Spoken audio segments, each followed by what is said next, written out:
I'm from 90 minutes away-ish, depending on the traffic.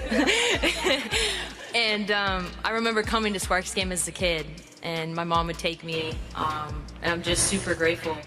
There is a level of intensity and work ethic that I do bring to the table, but really just I'm grateful for this opportunity to show that being one of the best players in the world. The Las Vegas Aces dynasty is crumbling, and Kelsey Plum just made it official in her first press conference with the LA Sparks. She didn't hold back taking subtle but clear shots at her former team. You had some say over where you wound up as a result of this trade, and you chose the Sparks. What sold you on LA? The vision. There's a ton of talent in the front court. Obviously, I have a history playing with De'Erica, whom I love, so that was a big part, but also just coach's vision, you know, new coach, new GM, new philosophy, and to be honest, opportunity to lead, opportunity to be one of the best players in the league at a different level and a different scale, and just kind of been chomping at the bit. So preparation, I've been playing high level basketball for a long time, but it's an opportunity to take it to. 5 key players have jumped ship, and controversy is swirling around A.A. Wilson and Becky Hammond. What went wrong in Vegas? Why are top players leaving? And is Plum hinting at deeper issues inside the AC's locker room? Today we break down the shocking fallout, Plum's pointed comments, and how this could change the WNBA forever. Proven scorer in the WNBA, but it sounds like you got something to prove running the point. Is that why is that? Why does that register with you the way that it has in the comments that you made? Yeah, I mean, I think for me, like, I know I've always been able to play make, but my team and like the positions I've been put in, I've played the two. I played off the ball. I played, you know, a lot of you know, catch and shoot and things like that. But for me, I can put it on the floor, and I know that, you know, the opportunity to have the ball in my hands a little bit more and make plays is something that I'm very excited about, but I know I have and I've worked on. You know, I said it earlier at the press conference, like, people forget I played the off season has been full of surprises, but no one expected Plum to make such a bold statement in her first press conference with the LA Sparks when she said, "I've been treated better than I ever have as a WNBA player." Fans immediately knew she was taking a shot at her former team. This wasn't just an innocent comment about her excitement for a fresh start. It was a clear indication that things in Vegas weren't as perfect as they seemed. Plum has been with the Aces since she was drafted in 2017. She was there for their highs and lows, from their early struggles to their championship runs. She played alongside stars like A. Wilson, Chelsea Gray, and Jackie Young, but suddenly she was ready to walk away, and she wasn't the only one. The Aces have lost 5 key players this offseason, a mass exodus that no one saw coming. Kate Martin, Sydney Colson, Tiffany Hayes, Alicia Clark, and of course Kelsey Plum, all gone. That's not just normal offseason movement. That's a complete collapse of the team's depth, chemistry, and culture. So what's happening in Vegas? Is this just a case of salary cap restrictions forcing tough roster decisions? Or is there something much deeper going on, something that pushed Kelsey Plum and others to leave? Let's break it all down. When a team wins 2 championships in a row, you expect players to stick around. Winning franchises tend to attract talent, not lose it. That's why it's so strange to see the Aces falling apart so quickly. It would make sense if 1 or 2 players left for better contracts or bigger roles, but losing 5 key pieces in one off season, that's a sign of something bigger. For Becky, playing with Asia, playing with Chelsea, playing with Jack, I could go down the line of so many players that I played with.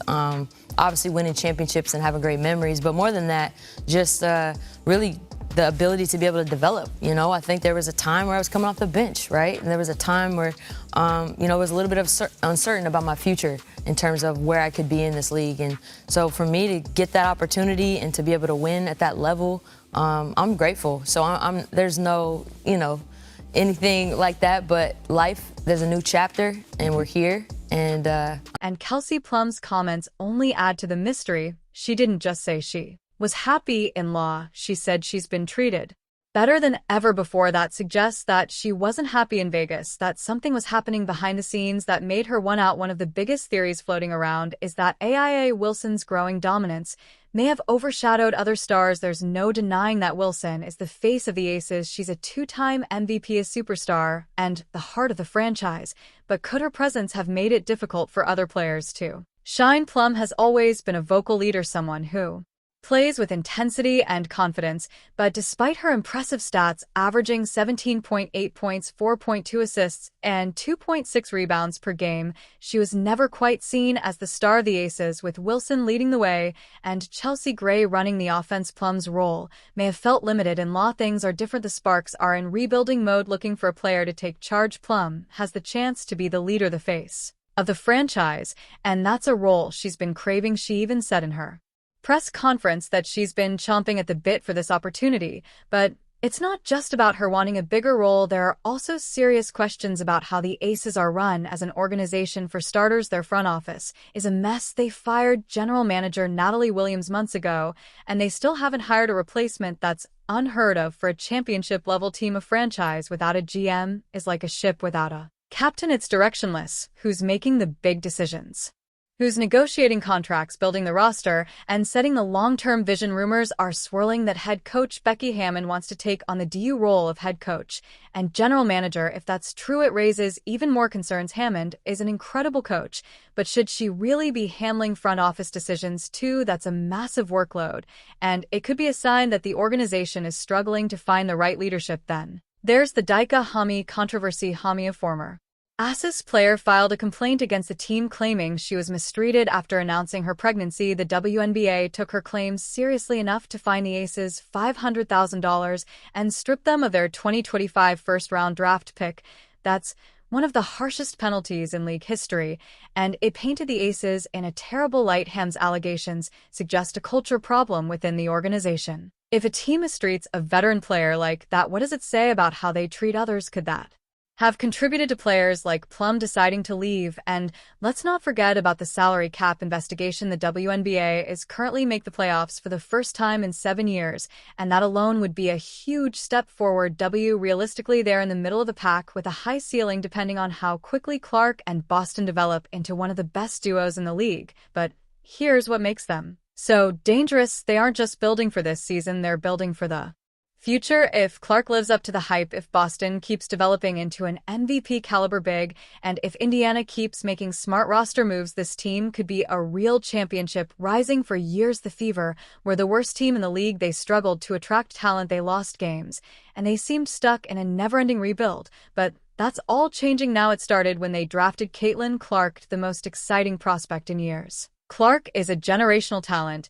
and she's already changing the way people look at the Fever. Suddenly, Indiana is a desirable destination, but it's not just about Clark. The Fever have been making smart moves, bringing in experienced veterans like Natasha Howard, Dananna Boner, and Sophie Cunningham. They're not just trying to be competitive, they're building a championship contender. And the best part, players want to be there. That's the biggest difference between the Fever and the Aces right now. The Fever are creating a positive team culture, a place where players feel valued and excited about the future. The Aces, on the other hand, are losing trust. Kelsey Plum's comments weren't just about her excitement for a new opportunity. They were a warning sign. Contender within the next few years, and that's why ESPN gave them the highest grade in free agency. Because they aren't just making moves for today, they're setting themselves up for long-term success. The only question now is how fast can she take over? Some rookies need years to adjust, others come in and dominate right away. Caitlin Clark has the chance to be one of the rare players who changes a franchise from day one if she plays up to her potential, if Indiana's roster clicks the way it's supposed to, and if they can hold their own against the league's best teams. Then we might be talking about one of the biggest rookie impacts in WNBA history. And the scary part, this is just the beginning. The WNBA is about to change forever, and Caitlin Clark is leading the way. So there you have it. Caitlin Clark is coming into the WNBA with the perfect setup for success, and ESPN is already calling the Indiana Fever the biggest winners of free agency. Do you agree with their grade? Or do you think another team should have taken the top spot? Let me know down in the comments. And if you enjoyed this video, don't forget to like, subscribe, and hit that notification bell so you never miss out on the latest WNBA news.